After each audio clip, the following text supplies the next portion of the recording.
विश्व को शांति का संदेश देने वाले महाकारुणिक भगवान गौतम बुद्ध जी के चरणों में कोटि कोटि नमन करती हूँ और संसार के अनमोल रतन बाबा साहेब जी के चरणों में कोटि कोटि नमन करते हुए आप सभी को मेरा गर्व से नमो बुद्धाय जय भीम। साथियों, हम बात कर रहे हैं बुद्ध और उनके धम्म की। तो आज हम बात करेंगे तीसरे भाग के दूसरे अध्याय की, सांख्य दर्शन का अध्ययन।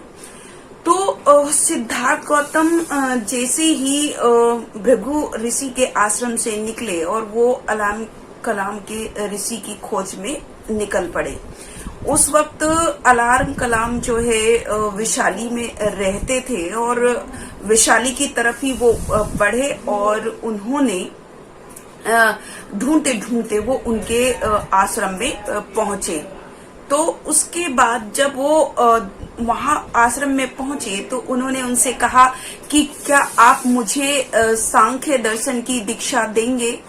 तब उन्होंने कहा, कलाम ने कहा कि आपका स्वागत है, आप आइए और ये शिक्षा ग्रहण करने के लिए आप एक योग्य मनुष्य हैं।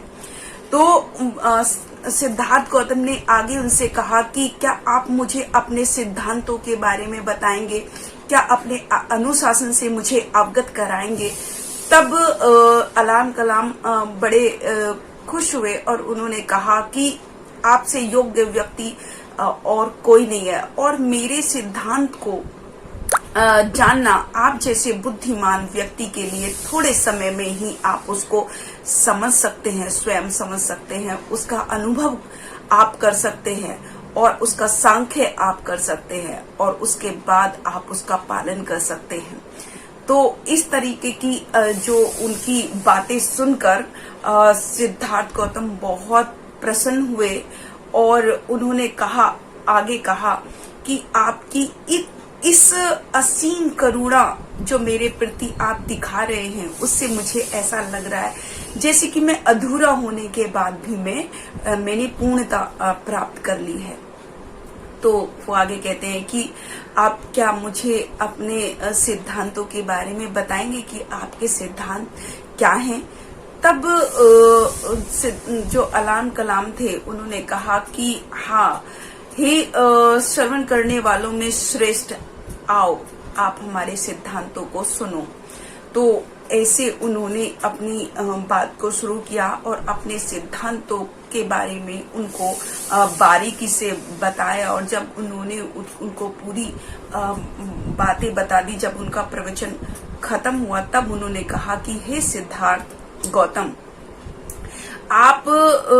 आप मेरी जो सिद्धांत की प्रणाली है यही है जिसको मैं आपको सार रूप में मैंने आपको बता दिया है।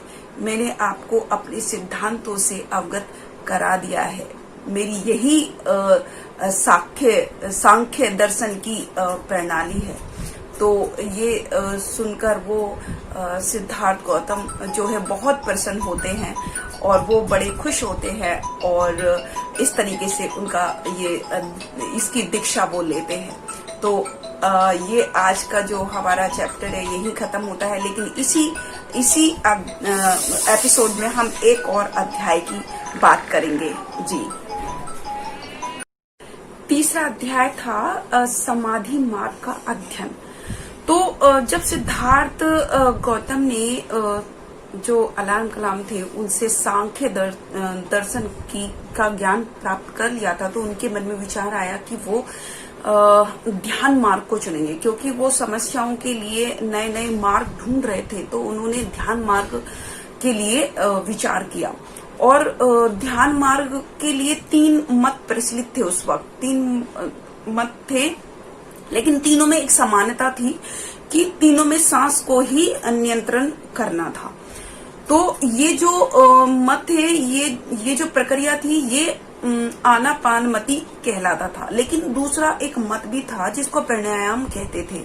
इसमें भी 3 पद्धति थी, 3 मत थे कि एक तो था पूरक जिसमें सांस को अंदर खींचना होता था, दूसरा कुंभक जिसमें सांस को अंदर ही रोकना होता था और तीसरा जो था वो था रेचक जिसमें सांस को बाहर निकालना होता था। तो इस तरीके से ये तीनों पद्धति थी। और एक इसके अलावा एक समाधि ध्यान था, समाधि प्राप्त करना था।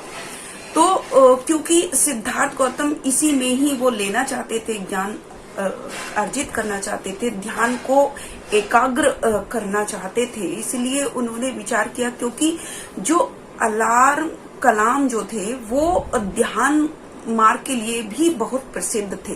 तो उन्होंने सोचा कि क्यों ना वो ध्यान मार्ग का प्रशिक्षण भी अलार्म कलाम से ही ले।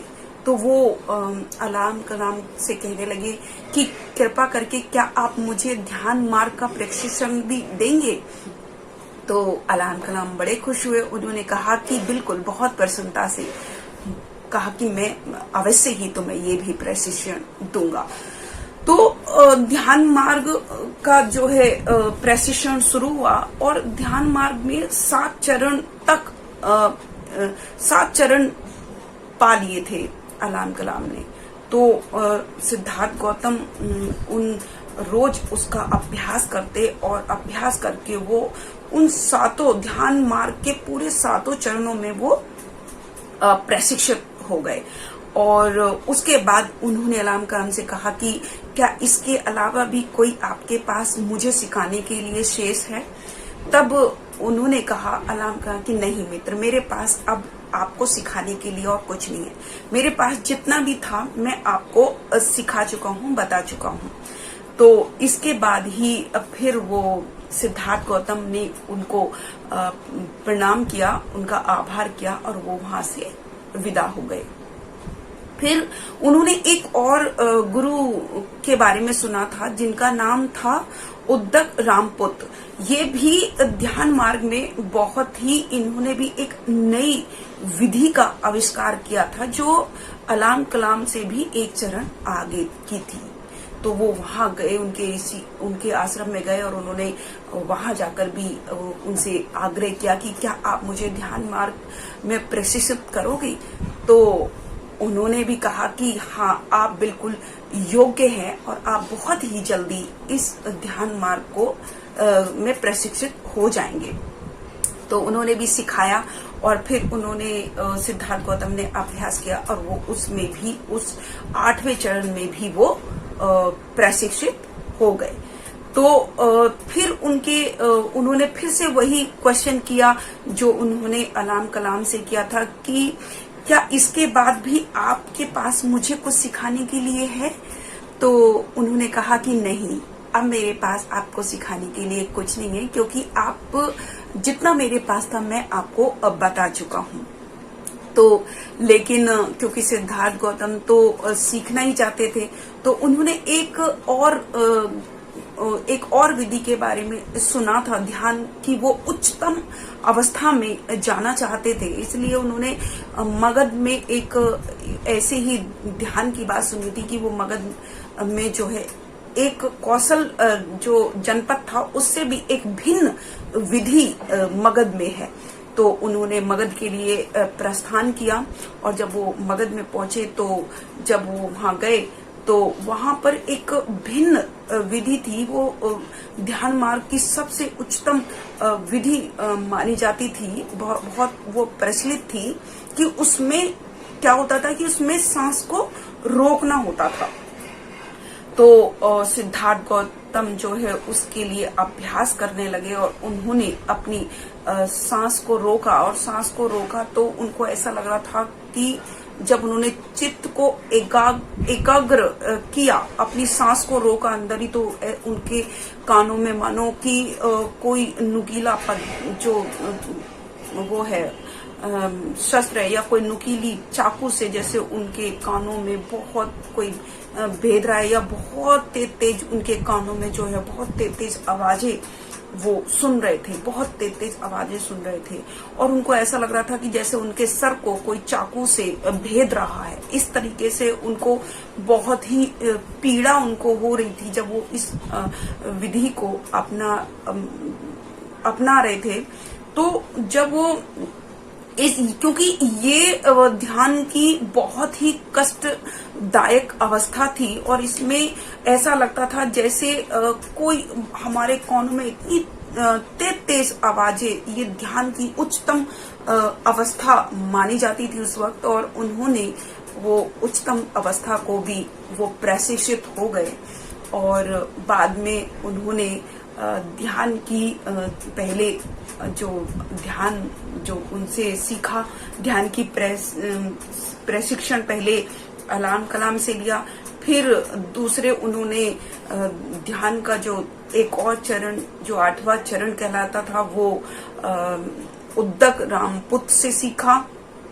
फिर तीसरा जो बहुत उच्चतम अवस्था जो ध्यान की कहलाती थी वो मगध में थी, और मगध में भी जाकर उन्होंने ये ध्यान का मार्ग जो है ध्यान के मार्ग पर चले और ध्यान को एकाग्र किया, अपने चित्त को एकाग्र किया। अब वो इतने निपुण हो चुके थे कि ध्यान के कारण ही, ध्यान से ही वो अपनी सांसों को भी रोक सकते थे। तो इस तरीके से उन्होंने अपना समाधि मार्ग का अध्ययन पूरा किया।